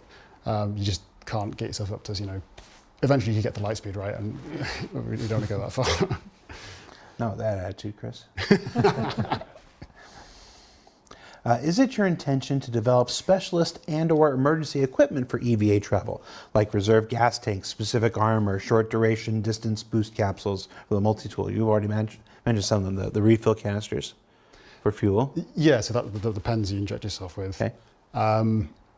So as I mentioned earlier, we do want to have that difference in what I'm wearing affects what I can do. So you might have one EVA like core armor pack that's like quite slim and light, and another one that's a little bulkier and have more fuel. We're going to have backpacks that can again yet have more fuel. So the sense of bigger is better, and you can get different items and equipment. Again, not for 323. Everything can EVA in 323, or all armor can EVA in 323. So there's the sense that you can have different backpacks, different core armor that behave differently and have different, maybe different thrust. Not sure yet. Hold on. What was that? Certainly Wait. different. Go back. Different items. Bigger is better, and you can get different items and equipment. Again, not for 323. Everything can EVA in 323, or all armor can EVA in 323. So there's the sense that you can have different backpacks, different core armor that behave differently and have different, maybe different thrust. Not sure yet. Certainly different fuel. And also it's probably worth mentioning that. Again, not in 323, but when your fuel runs out, your breathable air gets used instead. So if you're in the middle of nowhere, you can opt just to start thrusting with your breathable air. I didn't expect that. There's a double reason behind that. One is it's there, so why can't I use it? So yeah, great, use it, thrust. Sure. So you just get a little bit further. So if your airlock's just within reach, you can get to it. And the other is if you want to sort of try and get somewhere and you can't reach it, you're going to die a lot faster instead of just sort of staying in the middle of nowhere, waiting for half an hour to die. Basically, they're going to force you to die We've earlier. had a couple of questions that might apply to this in the chat, as long as I'm saying out names. Adusine and Smitty Brewworks both have questions about the effect of weapons and weapon recoil. Isn't it kind of crazy how something as simple as moving around in space is going to have so much detail in a game that's supposed to be about the spaceships? Not the space people. I love that. EVA wanted to know if they can pull out their FS9 and just, instead of tapping their air supply, can they pull out and just shoot themselves closer to where they're going? Yeah, that's always been. I can answer this. So, like right now, in lore, we have like idea what thruster pack compensate weapon recoil. So no. Yeah, you can study. It's not working for case if you don't have thruster pack. So short answer is no, we don't have it yet. But the idea is we have this idea, and it'd be nice to implement maybe someday. Nah, I don't like. See, I think that's the first answer that I truly don't like in this. That's a definitive kind of thing. That's a design sort of thing. I feel like they should know that by now if they want to shoot for it or not. He can say that is our goal, but I would prefer to hear that is our goal rather than that is a feature we might do. I think those communicate two different things, because design-wise, I think that's a pretty important thing to have in mind by now. You want it, weapon recoil affecting? Yeah, probably. So you can use your weapon to just give you impulse and fly, right, or throw things. All right, so you heard it. Genny says you're going to be able to do the Quake 3 rocket jump in EVA. He just said it. Take it to Reddit. But again, not for 323. Yeah, the oxypens might actually get useful. Good call. Except there's not a whole buttload of stuff. Stab you with a fuel pen? You're just going to push the compressed nitrogen into my body to make me go? Buttload of stuff. It should be worth mentioning as well, but like for the next few releases in terms of EVA and that sort of thing, we're not considering that for what we're working on immediately. So if we do something like that, it'll be further off. Yeah, sure. Definitely. Okay. And if the patch comes out and the trailer's not called a whole buttload of stuff, they ignored me. What's up, Surfim? Okay, I don't think it would be bad, because it's kind of like the whole thing with the HUD, right? If you're not wearing visor or a helmet with a lens, then probably you shouldn't be able to see certain things. If you don't have a EVA suit on that's meant to stabilize you, I could see it. Or it's kind of like the sound thing. If your ship gets damaged, you should lose that sound simulation. But with the way that they're going, I think they're just going to make that optional. I don't think they're going to make that simulated by damage. I hope so. I really do. But some of these calls are being made for the sake of the game rather than the simulation, and it's a choice. They always do. Von Wick. Oh, nope. He's asking the melee question again. We already covered that. Skyfire. Can we activate the decoupled mode in EVA to be able, for example, to quickly place our feet in front and avoid hitting the avatar's head against an obstacle? Yeah, I can answer it. Even show. First. You want to show? He wants to show. I don't know. You've been good. Here. What is that? You get your choice. You can choose the little. You can choose the little cat person, or you can choose the Horagon. The Horagon? Oh, you don't want This the one? Horagon? So, Just alone with my Horagon, like always. Is that a so yeah, this figure doesn't have Star Trek moving thing? arms, but yeah. So when we approach obstacle, right now, we have weapons in front of us, like we just not to get always a Star Trek thing? bumped with the head, yeah. We put the head in front of us, and also we redirect, so we're not just like boom. We do like and keep flying if we have some momentum in this direction. So it's that's basically the answer on this. So you can go feet first if you want. Theoretically, yes, but you don't need to. You go hands first. So that's Well, maybe logical. somebody wants to do like a giant EVA flying drop kick and just go feet first. You don't know what these people. You don't know what these people think, dude. I know what these people think. It's bad. I'm sorry, I was too distracted reading. What did he say? Just not to get bumped with the head. Yeah, we put the head in front of us, and also we redirect, so we're not just like boom. We do like and keep flying if we have some momentum in this direction. So it's that's basically the answer on this. So you can go feet first if you want. Is he saying that you can go feet Theoretically, first, or is he just saying that you will be redirected by the wall? Tom, my man Tom. Good old Tom Beckhauser. How you doing, dude? Welcome. Thank you for the raid, my friend. Bringing in the good folks. We're doing some talking. It's a tomato kind of day. We are reviewing the Star Citizen Live from last week, and talking about all the different news that's been coming out throughout the day in the meantime. Roadmap Roundup, Citizen Con, all that jazz. But I'm confused. We're going over EVA right now and what's coming in 323. And the way he's describing this answer is throwing me off. What is he saying? Tom is the bomb. Yo. You should make a song. That was... Oh, look at those rhymes coming out of nowhere. They're coming out of the walls. Welcome in. What were you up to? Helldivers? Dude, everybody's playing Helldivers. Didn't somebody else come in here and get a shout out playing Helldivers? Who was that? That was Berks. And then, D, were you playing Helldivers too? I suspect it. Sounds like it's a good game though. Noobs would use lasers. That simple. A sick mechanical. How you doing? You won't need to use your feet because you can do it with your hands, it sounds like. Yeah, but the idea of flying at somebody with your feet pointed at them is kind of cool. And shooting down between your feet gives me some Ender's Game vibes.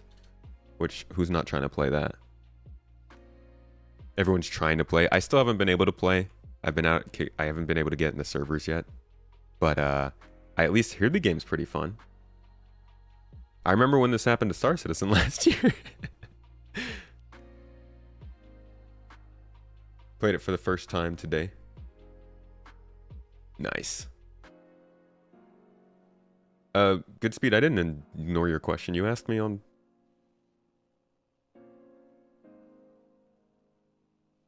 I said the nails were a cool idea. Flying from space. The enemy's gate is down.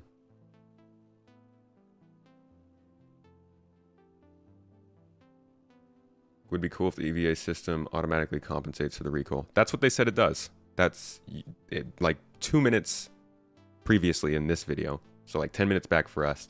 That's exactly what they said, that it compensates for the gunshots. Criminal not to play? I'd love to play. They haven't let me in yet. But yeah, Paul's been chatting my ear off about it. He loves it. But he's been so excited for that for a while now. Tom, thank you for the raid again, my friend. I'll catch you later, dude. Have a good one. Have a good week. Let's get back to this show. Welcome in, newcomers. More soon time. Answer this. So you can go feet first if you want. Theoretically, yes, but you don't need to. You go hands first.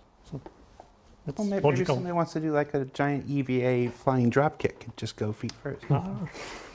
You don't know what these people. You don't know what these people think, dude. I know what these people think. It's bad. But just to clarify for 323, no. That's all you're going to do for the rest of the show. Aeroyuki writes, my eyesight is getting better. As it is now, holding the F key allows us to use our mouse pointer on ship MFDs. Not only can we click on any part of the screen with a high degree of precision, we can also click and drag and adjust sliders. Blah, blah, blah. Isn't this the same question about before? I did touch on the MFD things when we were talking about estimate. Yeah. So you want to pick these questions, you pick the same question. I could maybe talk about it a little bit more if you want. Sure. So yeah, as I mentioned, you will be going, in a later release, we're looking into having the free look mode, have you look around the cockpit rather than using the cursor to look at all the different interaction points. So we're just actually looking at them in a lot more sort of fluid motion. And then as part of that, we want to have the cursor show on the MFDs. So if you imagine you've got your visor, your view on your monitor, the center of that will dictate where the cursor goes.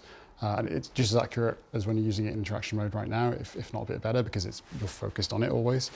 And then also at some point we're looking at being able to go into like a focus mode onto each MFD. So whilst you're looking around the cockpit, you can quickly interact with interaction points with the prompts popping up and the cursor on the MFDs, click on things, drag on sliders. You can also then zoom into the MFDs. Again, not for 323, but hopefully soon TM.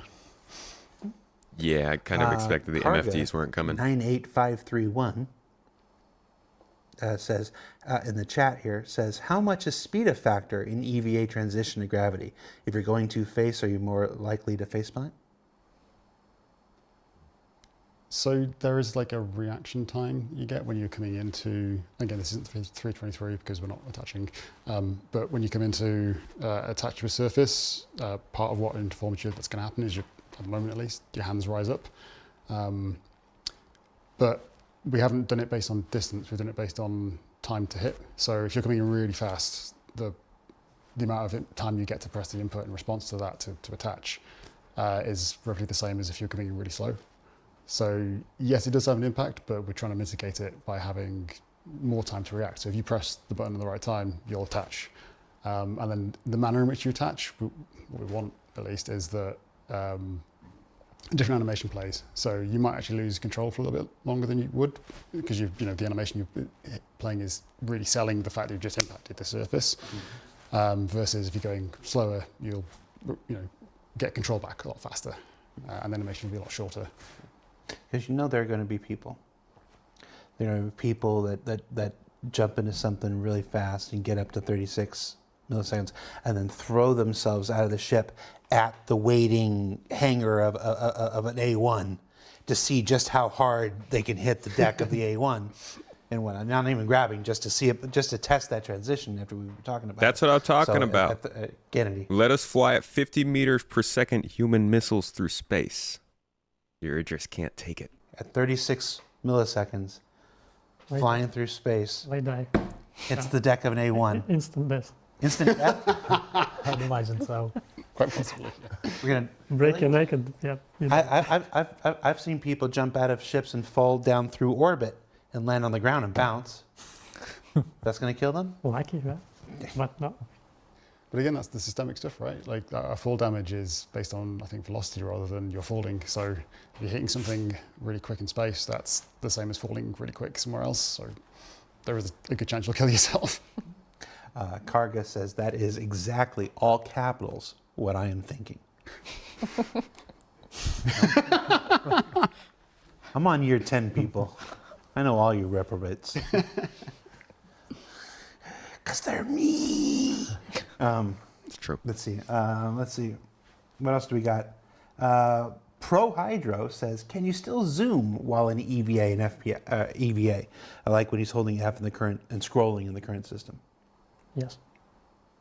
Okay. Good answer. Wait, what? System. EVA and FPA. Pro Hydro says, can you still zoom while in zoom. EVA and FPA? I thought they were saying EVA. change. I like when he's holding F in the current and scrolling in the current system. Yes. Okay. Good answer. Yeah, I think they're just What are SMEV? missaying it milliseconds. I'm not sure that's a good word. SMEV says, what are some of the edge cases or even funny bugs the team is trying to work out of the EVA T2 system? You guys must have seen Not some spinning terrors. around my wrist. I'm actually killing myself by mistake. So yeah, I can. Sometimes- in itself, like Sometimes I go into EVA after the transition. It just straight up feels like my directional buttons are mapped to different directions. It's so weird. EVA transitions are just so messed up sometimes in this game. complex systems with a like we're trying to combine coupled and decoupled modes for just movement, and for rotation it's interesting combination of like regular FPFs rotation, but as we in space and rotate in any direction, also 360 full 360 rotation. So yeah, it's full of edge cases.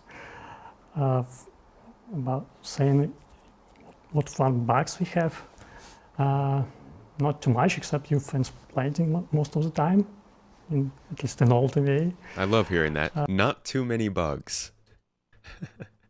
Just wait till we get it. I can recall one when we work on attached to the surface. Imagine you're flying through the debris, metal plates and boxes and stuff, and you press attach, and you just attach to some small metal plate which is rotating, and you inherited rotation, and you start to rotate as well. Like, it's it's weird. Anyone else? I think the most frustrating one was every now and then you'd sort of attach but flip onto the other side of the surface. So you'd just be killing yourself every time, basically. Yeah, that was more frustrating than funny, I guess. Yeah, it's been a fairly awkward one in general because the development of it has gone on for a while and there's been different approaches tried and things like that, and it's finally we're at a good place with it. But it's been awkward to get to this point. I have this memory. Of, I think it might have been in one of the builds when we were doing Hold the Line, quite frankly.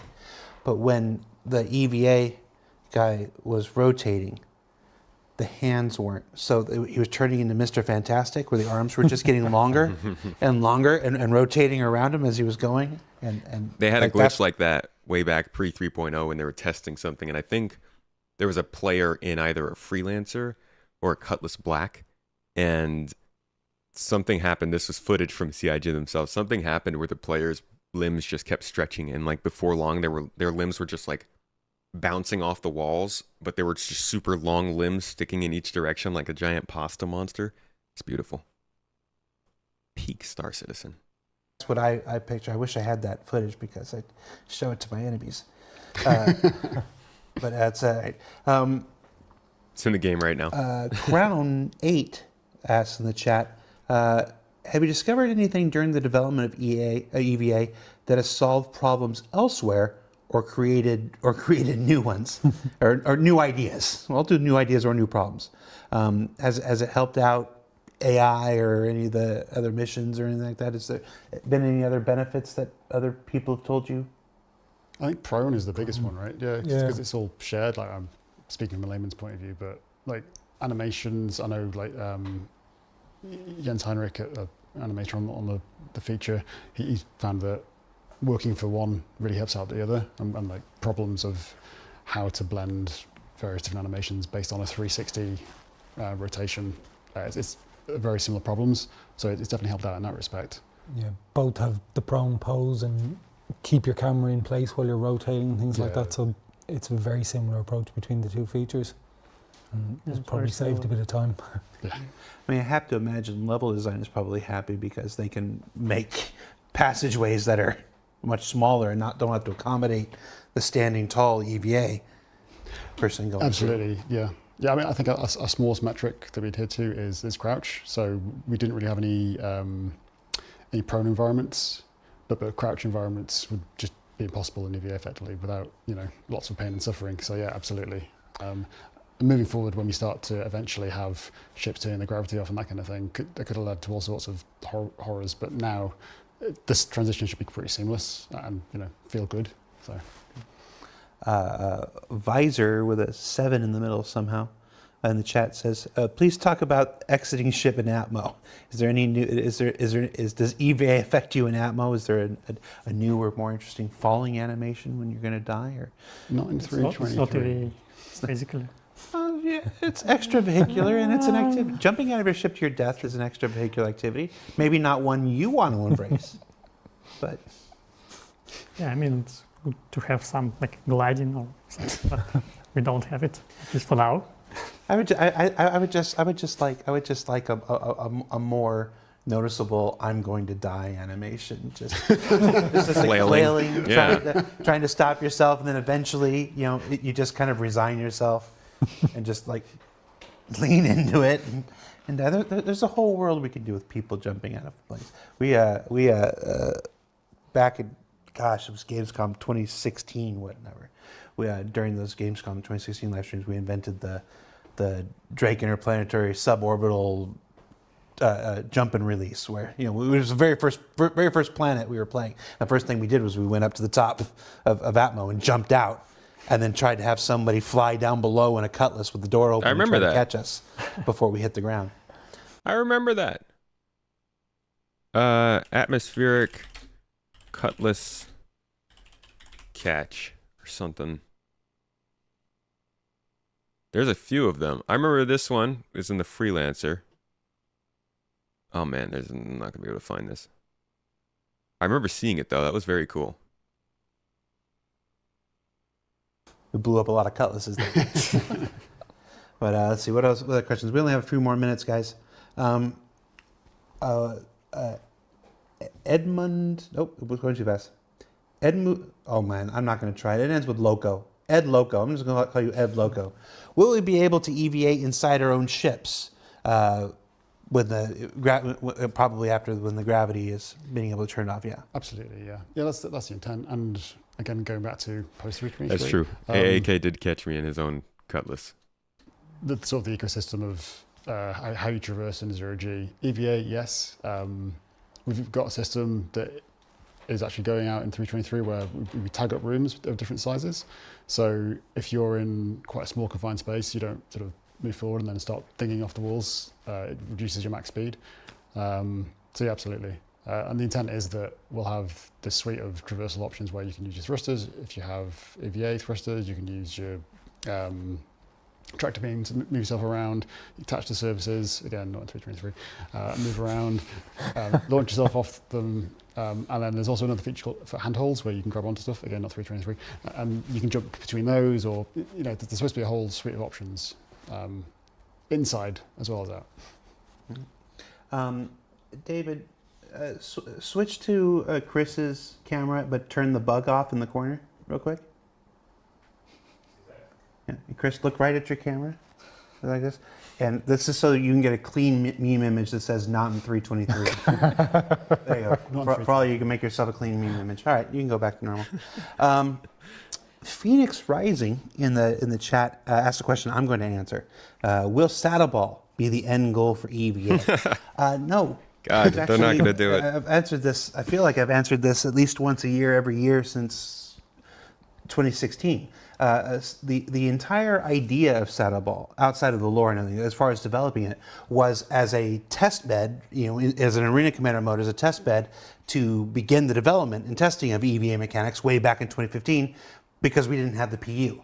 Development of the PU came much faster than we expected. We launched the PU in November or December of 2015. I can't remember specifically. But once we had a persistent universe in which to develop and test EVA with everybody, the use of Saddle Ball became non-existent. So it's a fun thing for our lore and whatnot, but that's been off the plate for going on almost a decade at this point. Which but it sucks. keeps popping up. There's a lot of people who they grab onto that idea and they're like, yeah, I want to play this 0G, a football game, whatever. And it's a cool idea. It's just not the game we're making. We've already got 2 other pretty big games we're making. It's not to say it won't ever happen. I've been here long enough to know that I'm not going to sit here and say it's never going to happen. But there are no current plans for it. Boo. Let's see. That was as close as we were going to get to Ender's asking Game. about wingsuits now after the. What have you done? Yeah. Come on, a wingsuit would be cool. I want one. Next logical thing. And if anybody would work on it, it would kind of be your team, I would imagine, Quite possibly. likely. Eventually, maybe. Yeah. There's only Just- one ever time that I have seen something something resembling a sort of like air sport kind of thing. You got to go all the way back to, I might not even have this picture saved, a 100 series on the beach. Let's see if I can search it. Nope, I only got this picture. Okay.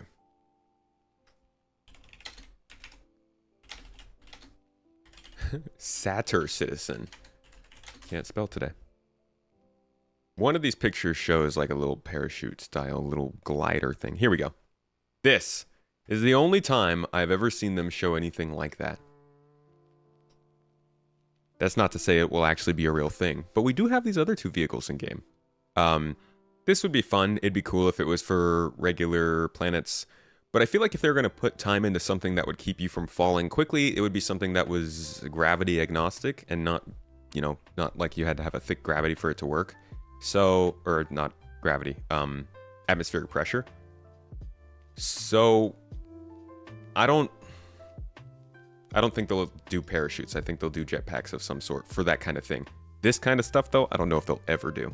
That might just be your old best friend marketing.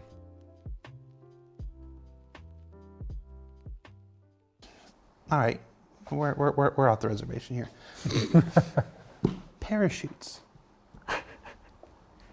Something. That's something. So when good I jump timing. out of, when we do jump out of our ship in atmosphere or whatever, Yeah, well, you jacked out of like a single seater, right? You don't Yeah, want to die. and then just fall to the ground and die. It's something that we want to address eventually, for sure. Yeah, it's something that's been discussed. No, I know it's been discussed. No idea when, but it's something we want. It's been discussed. It's been discussed so long. Even discussed Daisy knows so about much. it. Look at Daisy and tell her. the creepy cow. Hey, we're on the 9th floor. Chris, parachutes. Rich. They're not even going to say anything about it. All right. That's it, everybody. Thank you for joining us for Star Citizen Live. I've been your host, Jared Huckabee. Again, thank you to Kian and Chris and Inez and Gennady for taking the time to, at the end of your week, to be here. Gennady, you do not get to keep the figure. You have to leave it here. We got a couple things going on. I think the Lunar New Year promotions are still going on. Quorum War is still going on. So you can check those out on the robertspaceindustries.com website. There's some real interesting testing going on the EPTU at the moment. You could find out more about that if you're part of that project and if you're a part of that whole endeavor. And if you're not, ask your friends. It's pretty cool. I've been seeing some of the images and videos online, and it's some pretty exciting stuff there. And then don't forget, we come back next week with another episode of ISC. Next week's ISC is more stuff actually in 323, so you're not going to be involved in this one, Chris. This is a next week's show is about master modes and precision targeting and weapon changes that are precipitated by precision targeting and the big gimbal changes that are coming to almost every spaceship in the Star Citizen universe there. So check that out next week, and then we'll be right back here for another episode of Star Citizen Live. I have no idea who's on it yet. We do. But that's pretty much all. Distribution centers. Track those. We do have a raid here. Well, that's not a who. We are raiding Osttech, is what I'm being told by Masters Jake Bradley. All right. So that is So Master Modes this week. Like I said, we're going to be having a podcast, Citizen Central, this week after that Master Modes episode. It will be available to all supporters. We'll be on my Discord server doing that one live as we usually do, but it will not be streaming out live.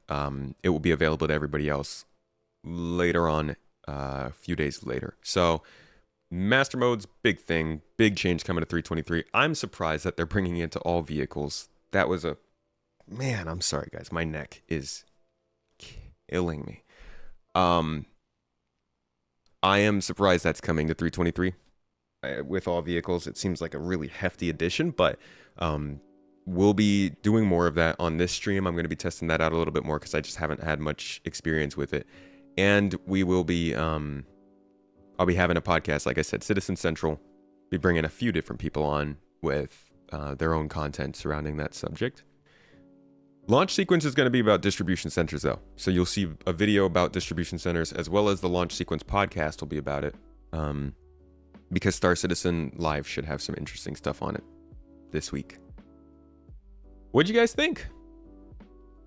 Honestly, as much as people were saying that this was like it's not in 323 episode and it's going to be a while later, from the reactions, I thought it was going to be a lot worse. Most of the stuff I feel like they said was not in 323 was kind of stuff they already implied or told us. I think there were a couple additions there.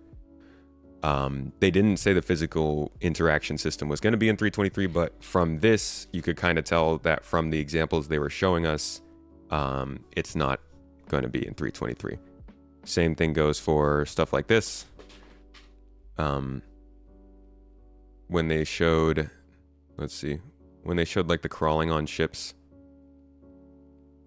wherever that is.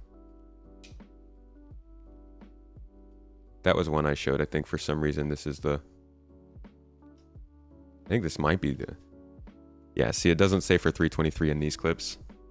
So they try to drop little hints about that, but they did have it a lot to say for a lot of things.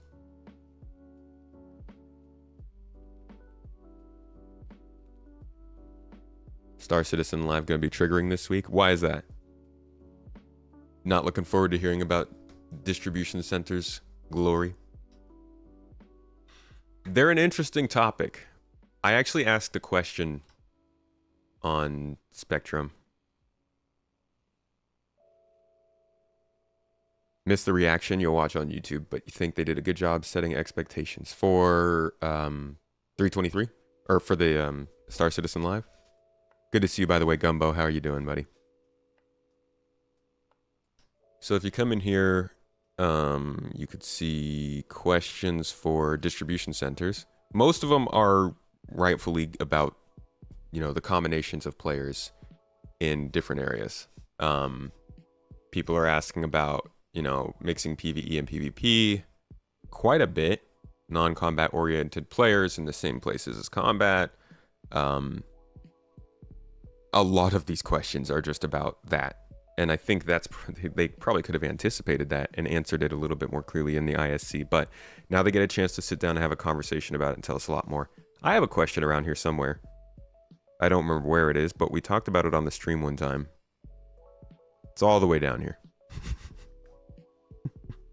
Hey, I see GII out here. I see you, Rickon. There we are. So mine is, maybe somebody can answer this for me. I'm getting a laughing emote. I'm not sure if that means it's a bad question. If I have a negative reputation with Hurston Dynamics and or a positive reputation with Ninetales to the point that it changes their hostility, how will I be engaged if I assist my friend on a mission for lawful aggressive players in defense of Hurston Dynamics? So basically, you have two factions in a base owned by the good faction, but you are aligned with the bad faction. You join somebody to take a mission to pretend to defend the good faction. What happens to you? Are you not engaged by Hurston Dynamics, or do they shoot at you when you walk in there? That one keeps on racking my brain, and I'm not sure. I don't know. I don't know how they're going to handle that. It's going to have to be super specific, right? Still haven't seen Supposit. Supposit, where are you?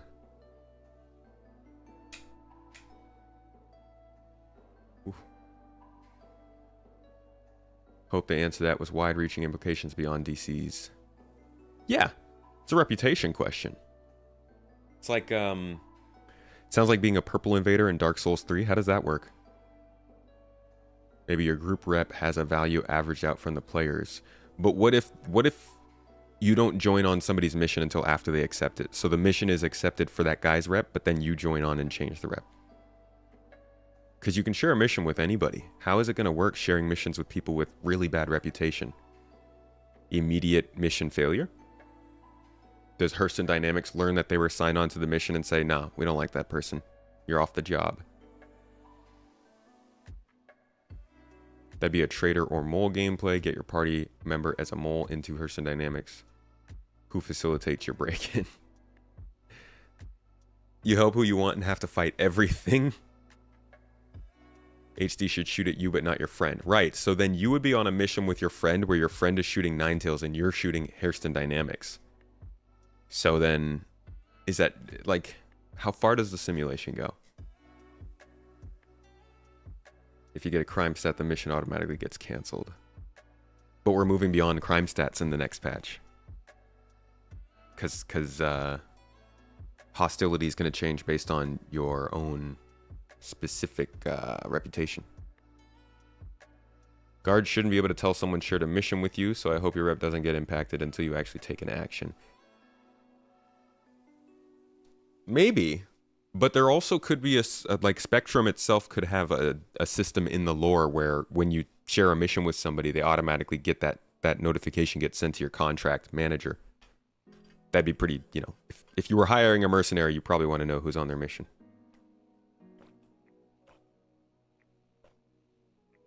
If the mission was issued by Hurston Dynamics, wouldn't the mission be canceled? But your rep wouldn't go negative. That's what I'm saying. So the situation is that player A receives a mission from Hurston Dynamics to go and protect Hurston's distribution center. Player A accepts the mission with a good reputation and begins flying there. Player B is on player A's ship and has a good reputation with Ninetales and a neutral one with Hurston Dynamics. I believe I said neutral. So I wanted to make sure it was a situation in which your reputation wasn't so bad that they automatically shot you. Because I don't think that just having a good reputation with Ninetales means you have a bad reputation with Hurston. I think it would be more close to neutral if you were also doing things for them. But again, we don't know enough about this to know how much you can play the reputation game. No, I said negative reputation with Hurston. Okay. So player B has a negative rep with Hurston and joins player A's ship and begins flying there. Player A then shares the mission with player B, and player B accepts it. Is there a block to not allow the player to accept it? Is Ninetales still going to shoot that player because they have the mission? Ninetales wouldn't know they had the mission. Oh, yeah. Yeah, if you want to vote up... If you'd like to vote up this question, there you go. And there's plenty more on there. Yeah, I'm interested in how it goes. If you try to share the mission, in theory, there would be a rep check for anyone the mission is offered to. Holy crap. Y'all voted that fast. Thank you. If the rep with the faction is negative, it auto-fails when shared. I guess it really depends on when they say how many times, like how often does... Yeah, I don't know. how is everybody able to track which missions you're taking? All that kind of background. But I'm assuming that's the lore that they'll use to back up whatever decision they make. Auto-failing the mission seems like the best bet. Just auto-fail it if they share it with somebody who has a bad rep with that company, because then it sticks true to the idea that you have to pay attention and deal with the consequence. It's asking for rep exploits, definitely, but it's also very simulative. It's not putting an arbitrary check on it unless there's a reason. But I think that's probably that seems like the likely way they'll go about it.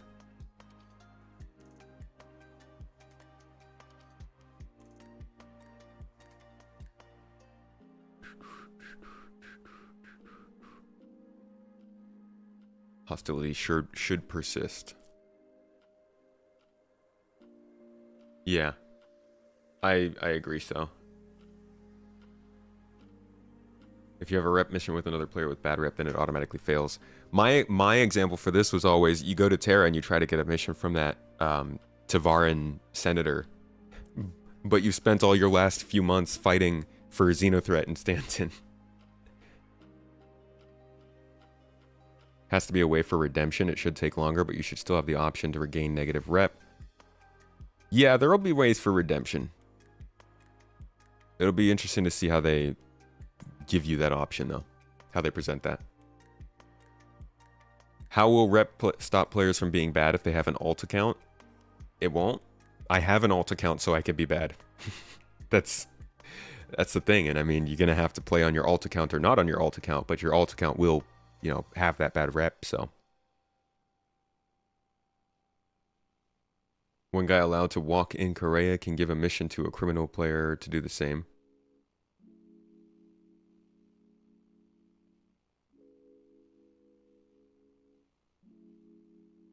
I wonder if the mission sharing system is going to change.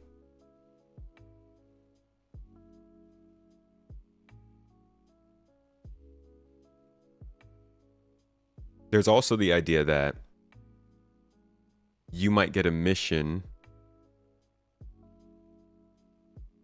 because the reputation's not necessarily in or out. It is, gosh.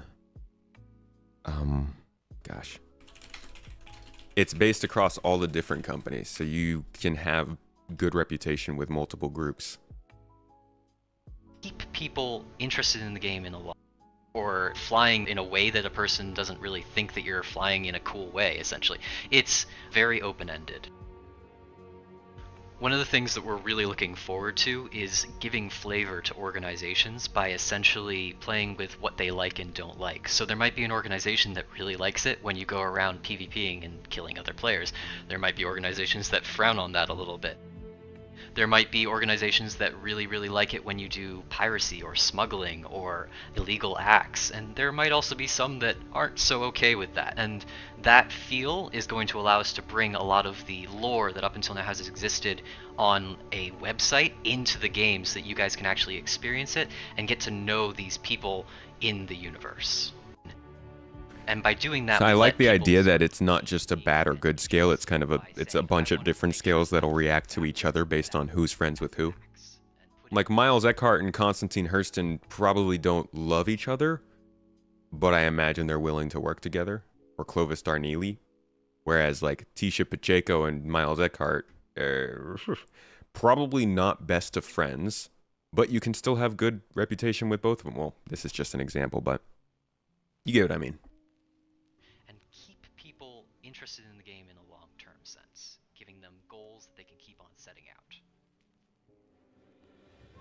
So when it comes to I like the reputation system, but we'll have to see how they go about it.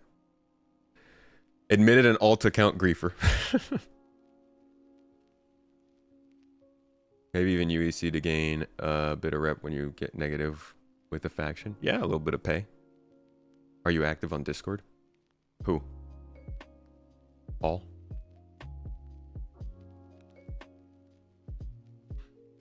If they do a closer to life kind of thing, it makes sense to pay attention to who the person you're hiring is hanging with. Yeah, but how?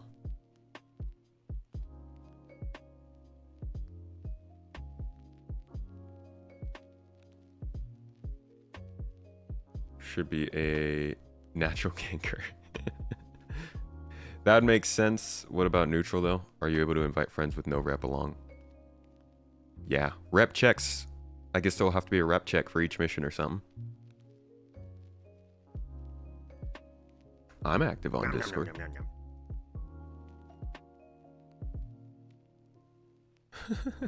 Hey, I still get to do some dirty work. I actually recently figured out a name for one of my accounts. I'm very excited about it. Super pumped. I'm very excited for when like our ship names and our player names and our lore and all that stuff make a difference. Okay, so that was EVA and personal interactions. A little bit of the quality of life coming to 323. I think it's going to make a big deal, especially the personal interactions. They spent most of their time talking about EVA today, but the new interaction system is a godsend compared to going all the way back to our used system. Oh my gosh. Can we just take a moment of silence? Yeah, we're not even going to be able to see it because nobody... 2.6.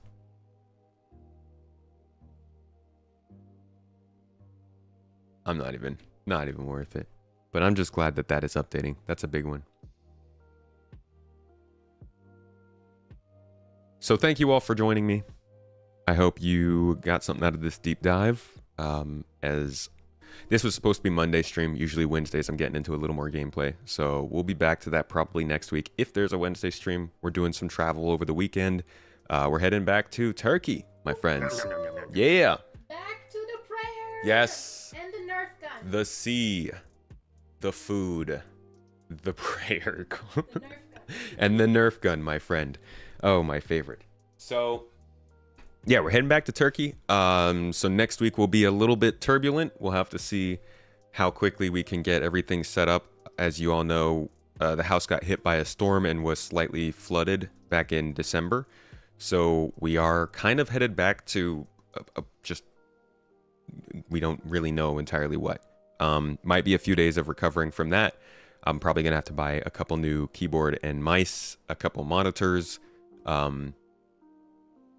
But yeah, planning on getting back to the streams and videos as soon as we can do that and get everything figured out.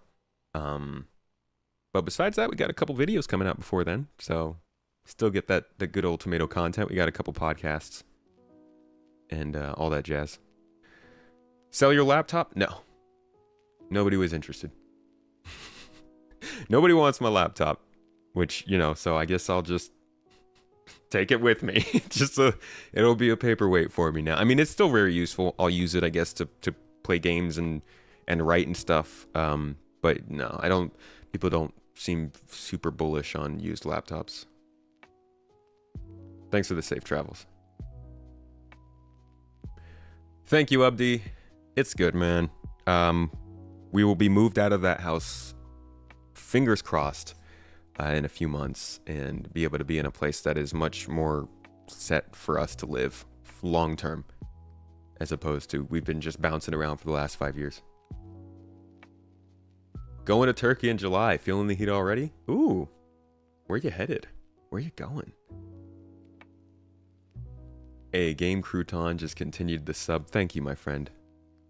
Appreciate you. Welcome to the club.